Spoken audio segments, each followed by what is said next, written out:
Ka ny fandriam-pahalemana zany a no zava-dehibe ao anatin'ny ataontsika hoe zany hoe ny resaka décentralisation satria io zany a no miantoka ny ain'ny olona rehetra izay hoe alefa any ambanivohitra zany. Betsaka ange ny talenta izay hoe tsy miasa satria miandrona aty an-drenivohitra ny olona rehetra rehetra dia tsy misy intsony zany a ny mijery ny any ambanivohitra. Kanefa 80 isan-jato anie ny malagasy any ambanivohitra. Ary ny arena nge tompoko lahy sy tompoko vavy dia any ambanivohitra ny tena misy azy. Any anie no tena hitrandrahan'ny karana sy ny sinoa ny arena ny malagasy. Izany zavatra rehetrarehetra izany tokony hoe ho fantatritsika daholo fa hoe variana any an-drenivohitra zany a ny malagasy ka tsy omena tsiny koa aloha fa satria ny fianaran'ny ankizy ange any an-drenivohitra daholo a no misy ny ataontsika hoe fianarana mba ahafahan'ny zanaka malagasy hanana ny toerana izay mba tadiaviny eo amin'ny fiarahamonina. Ny toerana mamirapiratra kokoa zany dia any an-drenivohitra no misy azy kanefa zavatra tokony hoe mba efa aorina daholo zany zavatra rehetrarehetra izany zany a aty amin'ny fokontany.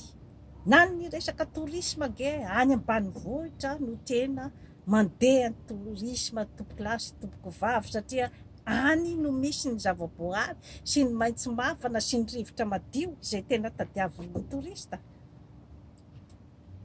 Eo ihany koa zany a ny hoe fanaraha-maso. Io zany a tsy hoe atao hoe décentralisation fahatany fotsiny amin'izao hoe dia iny zany a ny vola zany a tosatosaka any a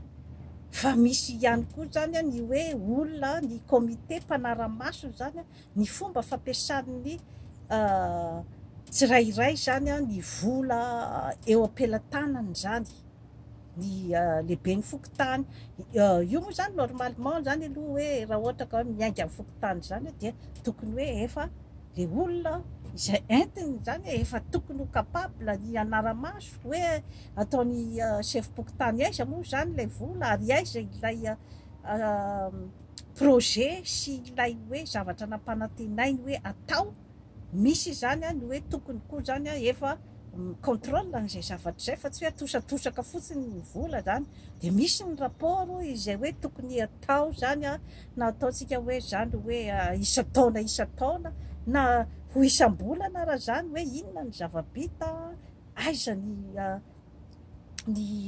inona moa izy ohatrinona ny vola nampiasaina ohatrinona ny vola miditra. Zany zavatra rehetrarehetra zany zany a dia tokony hoe anatina contrôle matanjaka dia matanjaka zany satria miditra koa zany a ny hoe ataontsika hoe sentiment d'appartenance satria negligentsika foana io zavatra io.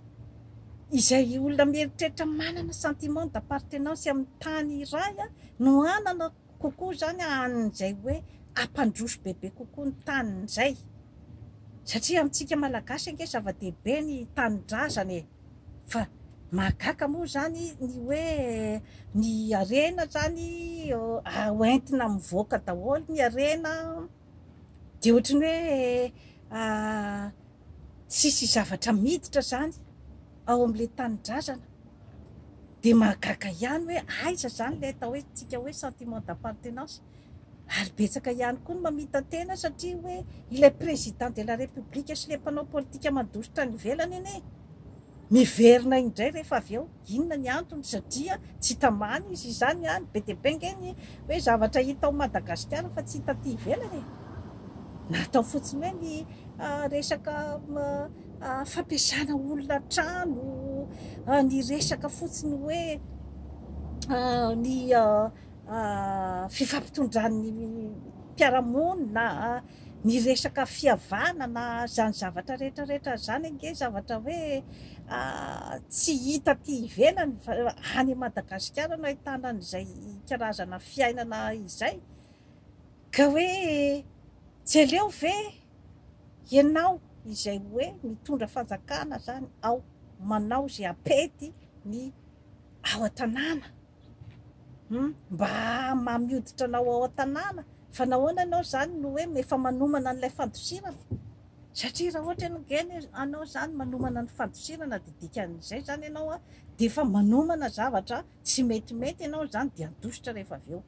Ka izay zavatra rehetrarehetra izany zany a dia tokony hoe hodinihana daholo zany